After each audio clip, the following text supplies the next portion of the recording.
Hello everyone. आज है 20 जनवरी और आज के इस वीडियो में हम डिस्कस करेंगे 20 जनवरी से बनने वाले करंट अफेयर के सभी इंपॉर्टेंट क्वेश्चंस।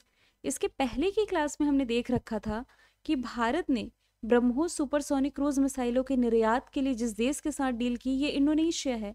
हालांकि इसके पहले ऑलरेडी ये डील भारत कर चुका था फिलीपींस के साथ में। प्राइम मिनिस्टर नरेंद्र मोदी जी ने एशिया के दूसरे सबसे बड़े इस्कॉन मंदिर का उद्घाटन किया मुंबई में।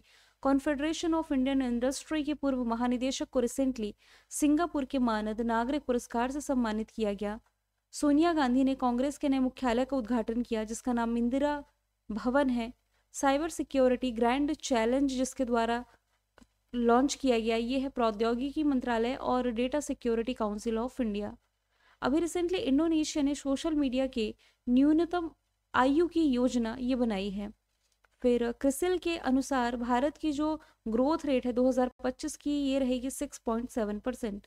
प्राइम मिनिस्टर नरेंद्र मोदी जी ने रिसेंटली मुंबई के नौसेना डॉकयार्ड में 2 युद्धपोत और एक पनडुब्बी का जलावतरण किया है। इसमें से वगशीर, नीलगिरी, सूरत है। ये 4 ऑप्शन मैंने दिए थे जिसमें कौन शामिल नहीं था? सिंधुवीर। रिसेंटली भारत का पहला निजी उपग्रह समूह प्रक्षेपित किया पिक्सल ने। और रिसेंटली डीआरडीओ ने हिम कवच नाम का एक multi layering clothing system design किया है। ये सभी क्वेश्चंस हम ऑलरेडी डिस्कस कर चुके हैं। शुरू करते हैं आज का हमारा पहला सवाल जो कि स्पोर्ट्स से रिलेटेड है। 32वां विजय हजारे ट्रॉफी 2024-25 का खिताब किसने जीता है? तो ये रिसेंटली जीत लिया है किसने? कर्नाटका ने। ऑप्शन बी इसका राइट आंसर हो जाएगा। देखिए, विजय हजारे ट्रॉफी जो है ना, ये क्रिकेट का एक घरेलू टूर्नामेंट है और इसकी शुरुआत वर्ष 2002-3 से की गई थी। अभी इसका 32वां एडिशन रहा है जिसमें कि कर्नाटक विजेता रहा है 5वीं बार और कर्नाटक टीम के कैप्टन मयंक अग्रवाल थे। उप विजेता इसमें विदर्भ था जिसके कैप्टन रहे थे करुण नायर। और ये जो प्रतियोगिता थी 21 दिसंबर से शुरू हुई और 18 जनवरी तक चली थी। बात की जाए यदि महाराष्ट्र की, महाराष्ट्र ये खेलो इंडिया यूथ गेम्स जो 2024 का रहा था, तमिलनाडु ने जिसकी मेजबानी करी थी, वीरा मंगई जिसका शुभंकर था, 6ठा एडिशन था। तो महाराष्ट्र इसमें पदक तालिका में टॉप पर रहा था। आप यदि रिलेट करेंगे पश्चिम बंगाल से, देखिए पश्चिम बंगाल से आपको याद आना चाहिए एक ट्रॉफी, संतोष कप आप कह सकते हैं। फुटबॉल का ये घरेलू टूर्नामेंट है जो कि जीता था पश्चिम बंगाल ने। और हरियाणा से तो बहुत सारी चीज़ें रिलेट कर सकते हैं, जैसे कि दिल्ली ने पहली बार खेलो इंडिया पैरा गेम्स की मेजबानी करी थी दिसंबर 2023 में। इसमें कि पदक तालिका में जो राज्य टॉप पर था ये हो जाएगा हरियाणा। अच्छा, यहाँ से क्रिकेट का डिस्कशन आया ही ना, तो चलिए मैं कुछ इंपॉर्टेंट टूर्नामेंट आप लोगों को बता देती हूँ। अभी जो T20 वर्ल्ड कप था 2024 वाले वर्ल्ड कप की मैं बात कर रही हूँ। यदि मैं वुमेन कैटेगरी की बात करूँ तो होना तो था ये बांग्लादेश में, लेकिन बाद में ये यूएई में आयोजित किया गया। और यदि मैं बात करूँ पुरुषों के वर्ल्ड कप की तो अमेरिका और वेस्ट इंडीज ने इसकी मेजबानी करी थी और दोनों में उप विजेता कॉमन है, साउथ अफ्रीका। जबकि महिलाओं की कैटेगरी में न्यूजीलैंड विजेता है पहली बार, पुरुषों की कैटेगरी में इंडिया विजेता रहा है। सवाल नंबर है दूसरा, किस देश ने दुनिया का सबसे शक्तिशाली हाइड्रोजन ट्रेन इंजन विकसित किया है? तो ये रिसेंटली भारत देश ने ही विकसित कर लिया है। भारतीय रेलवे द्वारा विकसित आउटपुट ईंधन से चलने वाला ये जो ट्रेन इंजन है इस कैटेगरी का सबसे शक्तिशाली है। इसकी क्षमता है 1200 आवर्स पावर की। और इसका जो ट्रायल है, पहला ट्रायल, ये हरियाणा में जींद सोनीपत मार्ग पर किए जाने की योजना है। आप सभी को मालूम होना चाहिए कि दुनिया की पहली हाइड्रोजन ट्रेन पूछा जाए किस देश ने चलाई, तब जर्मनी आंसर है। पूछा जाए एशिया की पहली हाइड्रोजन ट्रेन किसने चलवाई, तब चाइना। और यदि पूछा जाता भारत की पहली हाइड्रोजन ट्रेन, तब ये हरियाणा में चलेगी। जापान से तो आप बुलेट ट्रेन रिलेट कर सकते हैं जो कि जापान के सहयोग से भारत में अहमदाबाद से मुंबई के बीच में चलने जा रहा है। और यदि रिलेट करेंगे तो जो जापान है ये दुनिया का पहला लकड़ी का सैटेलाइट लॉन्च कर रही है जिसका नाम हो जाएगा लिग्नो सेट। सवाल नंबर तीसरा है, हाल ही में जारी क्यूएस का मतलब है Quacquarelli Symonds world future skills index 2025 में डिजिटल कौशल के लिए भारत को कौन से स्थान पर रखा गया है? तो इस कैटेगरी में भारत को रखा गया है दूसरे स्थान पर। Quacquarelli Symonds world future skills index 2025 के अनुसार भारत जो है केवल अमेरिका से पीछे है। इसके साथ ही आर्टिफिशियल इंटेलिजेंस और ग्रीन स्किल्स में भारत को जो स्थान मिला ये हो जाएगा चौथा। अगला सवाल है, हाल ही में किस केंद्रीय मंत्री द्वारा काशी तमिल संगमम चरण 3 के पंजीकरण पोर्टल को लॉन्च किया गया है? तो ये रिसेंटली लॉन्च किया गया है केंद्रीय मंत्री धर्मेंद्र प्रधान जी के द्वारा। काशी तमिल संगमम का तीसरा संस्करण 15 फरवरी 2025 को उत्तर प्रदेश के वाराणसी में शुरू होगा।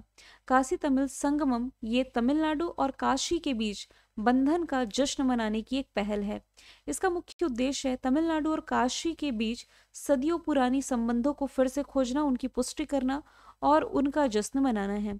यदि मैं अदर ऑप्शन की बात करूं तो पीयूष गोयल जी जो कि एक केंद्रीय मंत्री हैं, इनके द्वारा अभी रिसेंटली इंडिया @100 लॉन्च किया गया था। क्या लॉन्च किया गया था? India @100। Prime minister Narendra Modi ji को रिसेंटली गुयाना ने अपने हाईएस्ट सिविलियन ऑनर से सम्मानित किया। कुवैत ने भी अपने हाईएस्ट सिविलियन ऑनर से सम्मानित किया है।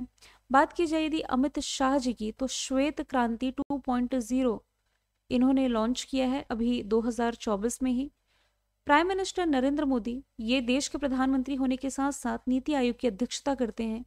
केंद्रीय शिक्षा मंत्री धर्मेंद्र प्रधान जी ने द टीचर ऐप ये लॉन्च किया था।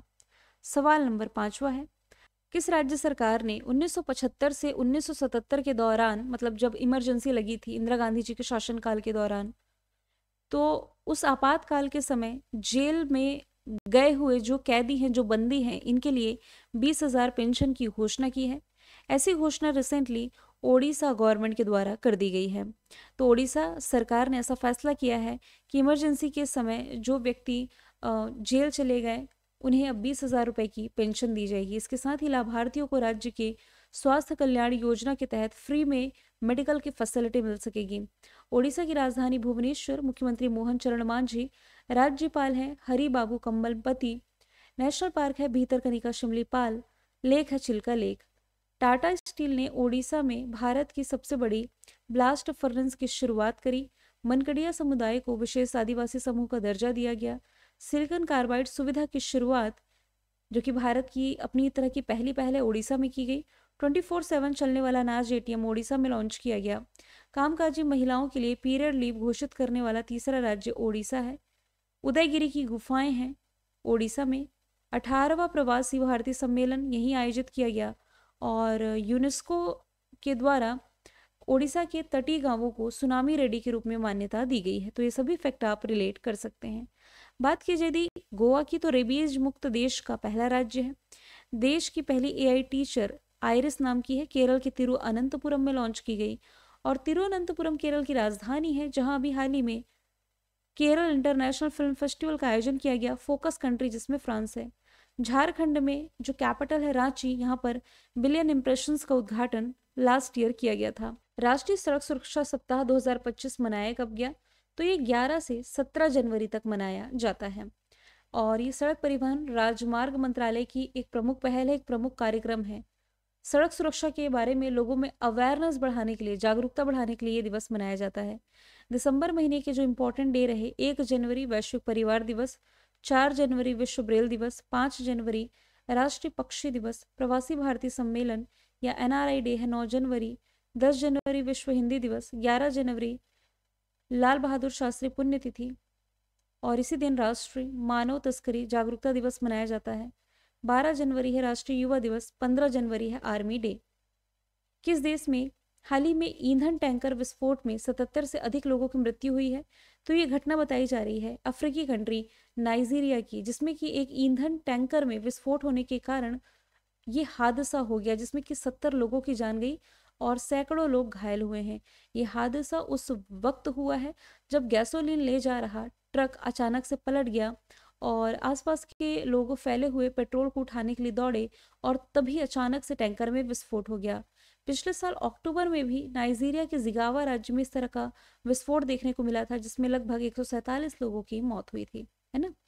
अभी आप लोगों ने जो जयपुर वाली घटना देखी होगी ना, कुछ वैसा ही से रिलेट कर सकते हैं। बात की जाए नाइजीरिया की, कैपिटल अबूजा, करेंसी नायरा, बोला अहमद टिनबू इसके राष्ट्रपति हो जाएंगे। यहीं से आप नाइजर रिवर का नाम रिलेट कर सकते हैं, जिसे आप ऑयल रिवर के नाम से जानते हैं। सऊदी अरब से आप क्या रिलेट कर सकते हैं कि रियाना बरनावी जो है ये सऊदी अरब की पहली महिला अंतरिक्ष यात्री है।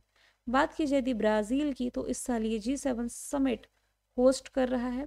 माफ़ कीजिएगा, G7 नहीं है, G7 इटली ने होस्ट किया, ब्राज़ील G20 होस्ट कर रहा है। और इंडोनेशिया को यदि रिलेट करेंगे तो अभी हाल ही में जो ब्रह्मोस सुपरसोनिक क्रूज मिसाइल है इसकी डील इंडोनेशिया को मिली है ना, मतलब इंडोनेशिया के साथ भारत की साझेदारी है। हाल ही में किस टेनिस खिलाड़ी ने सबसे अधिक ग्रैंड स्लैम मैच खेलने का रिकॉर्ड बनाया? ये रिकॉर्ड रहा है नोवाक जोकोविक के नाम। ऑप्शन सी इसका राइट आंसर हो जाएगा। इन्होंने इस मामले में रोजर फेडरर को पीछे छोड़ दिया है। रोजर फेडरर स्विट्जरलैंड से बिलोंग करते हैं, जो कि अब संन्यास ले चुके हैं। मैं यहाँ से बात करूँ यदि रोजर फेडरर की, इनके बारे में बता चुकी, स्विट्जरलैंड से बिलोंग करते हैं। राफेल नडाल स्पेन से, कार्लोस अल्कराज भी स्पेन से। अगला सवाल है, किस देश के राष्ट्रपति को हाल ही में सफल महाभियोग के बाद गिरफ्तार किया गया? तो ये पूरी घटना है साउथ कोरिया की। आपको मालूम होगा कि अभी रिसेंटली दिसंबर के महीने में यहाँ मार्शल लॉ लागू किया गया और देश में विद्रोह करने का आरोप भी लगाया गया। और यहीं के जो राष्ट्रपति यून सुक यूल, उन्हें उनके निवास से हिरासत में लिया गया और तब से वह अधिकारियों की हिरासत में है। ठीक है, तो ये पूरी घटना है कहाँ की? साउथ कोरिया की, जिसकी कैपिटल सियोल, करेंसी वॉन। और 38 पैरेलल लाइन है जो कि नॉर्थ कोरिया साउथ कोरिया को सेपरेट करती है। मलेशिया के साथ भारत की एक एक्सरसाइज है जिसका नाम हो जाएगा हरिमऊ शक्ति। थाईलैंड समलैंगिक विवाह को मान्यता देने वाला एशिया का तीसरा देश है। और ब्रह्मोस मिसाइल को लेकर के भारत की जो डील थी फिलीपींस के साथ रही है, मतलब पहली आसियान कंट्री फिलीपींस ही थी जिसके साथ भारत ने डील करी थी ब्रह्मोस मिसाइल को लेकर के। अब फिलीपींस के साथ बाद, यानी कि फिलीपींस के बाद जिसके साथ डील की, ये इंडोनेशिया है। अगला सवाल है, QS world future skill index के पहले संस्करण में भारत का क्या स्थान है? क्यूएस यानी कि क्वाइकरली साइमंड्स के अकॉर्डिंग ये जो इंडेक्स है इसमें भारत को 25वें स्थान पर रखा गया है। ठीक है, ओवरऑल भारत की रैंकिंग 25वीं है, जबकि फ्यूचर ऑफ वर्क कैटेगरी में, भविष्य की कार्य कैटेगरी में भारत को दूसरा स्थान मिला है। ओवरऑल यदि हम देखें तो कौन से देश इस लिस्ट में टॉप पर हैं? अमेरिका, इंग्लैंड और जर्मनी इसमें टॉप पर रहे हैं। वर्ष 2025 में भारत के लोकपाल का पहला स्थापना दिवस मनाया गया। कब? तो ये 16 जनवरी को मनाया जाता है। पहली बार यह दिवस मानेकशॉ सेंटर दिल्ली में आयोजित किया गया था। तो इसी दिन 16 जनवरी 2014 यानी कि 11 साल पहले लोकपाल और लोकायुक्त अधिनियम 2013 की जो धारा 3 है, इसी के तहत लोकपाल पद की स्थापना की गई थी। मैं आपको बता दूं, देश के जो वर्तमान में लोकपाल हो जाएंगे, इनका नाम क्या है? AM खानविलकर। ठीक है, बीसीसीआई का लोकपाल और नैतिकता अधिकारी के रूप में किसकी नियुक्ति की गई है? एक सेकंड रुकेंगे। ओके, तो ये रिसेंटली नियुक्ति की गई है अरुण मिश्रा की। बात की जाए यदि बीसीसीआई की, उसका फॉर्मेशन ईयर 1928, मुंबई में हेडक्वार्टर, रोजर बिन्नी प्रमुख हो जाएंगे। जय शाह है आईसीसी के प्रमुख, रोजर बिन्नी है बीसीसीआई के प्रमुख, देवजीत सगैया इसके हो जाएंगे सेक्रेटरी, है ना। सवाल नंबर 13वां है, पीएनबी के नए एमडी और सीईओ कौन बने हैं? पंजाब नेशनल बैंक की बात की जा रही। एमडी और सीईओ की घोषणा पहले ही हो चुकी थी कि अशोक चंद्रा ये पीएनबी के अगले एमडी और सीईओ होंगे। इस बैंक की स्थापना 1895 में की गई, दिल्ली में मुख्यालय। अभी तक जो पीएनबी के एमडी सीईओ थे अतुल कुमार गोयल, इन्हें ही रिप्लेस कर रहे हैं कौन? अशोक चंद्रा। शक्तिकांत दास आरबीआई के गवर्नर थे, अब नहीं है। आरबीआई के अगले गवर्नर संजय मल्होत्रा बने हैं। चेल्ला श्रीनिवासुलु शेट्टी ये हो जाएंगे एसबीआई के वर्तमान में चेयरमैन। अगला सवाल है, इंडियन बैंक के एमडी और सीईओ के रूप में किसकी नियुक्ति की गई है? तो अभी हाल ही में विनोद कुमार बने हैं इंडियन बैंक के एमडी और सीईओ। इस बैंक की स्थापना 1907 में हुई, चेन्नई में मुख्यालय है। राम मोहन राव अमारा ये एसबीआई के एमडी बने हैं। संदीप बख्शी आईसीआईसीआई बैंक के एमडी सीईओ हो जाएंगे। एचडीएफसी बैंक के हो जाएंगे शशिधर जगदीशन। लास्ट का सवाल है, किस देश की महिला और पुरुष टीम ने खो खो वर्ल्ड कप 2025 का खिताब जीता? तो दोनों ही कैटेगरी में यदि देखा जाए तो भारत विजेता रही है। दिल्ली में खेला गया था खो खो वर्ल्ड कप, पहले भी मैंने आपको बताया है। तो पुरुषों की जो फाइनल रहा, इसमें भारत ने नेपाल को 54-36 से हराया और महिलाओं की कैटेगरी में नेपाल को 78-40 की कैटेगरी से हराया, है ना। तो आप कह सकते हैं चाहे पुरुषों की कैटेगरी की बात की जाए या महिलाओं की कैटेगरी की बात की जाए, दोनों में ही खो खो वर्ल्ड कप 2025 का विजेता भारत ही रहा है और दोनों में उपविजेता नेपाल। ठीक है। मैंने कल आप लोगों से पूछा था पल्लास बिल्ली का पहला फोटोग्राफिक प्रमाण कहाँ मिला, जिसका आंसर था हिमाचल प्रदेश। अब आज के लिए आप लोगों का सवाल है, किस देश में रैबिट फीवर के मामले तेजी से बढ़ रहे हैं? इसका आंसर जो भी आप कमेंट बॉक्स में बताइए, फिर हम मिलेंगे नेक्स्ट वीडियो में। Thank you so much.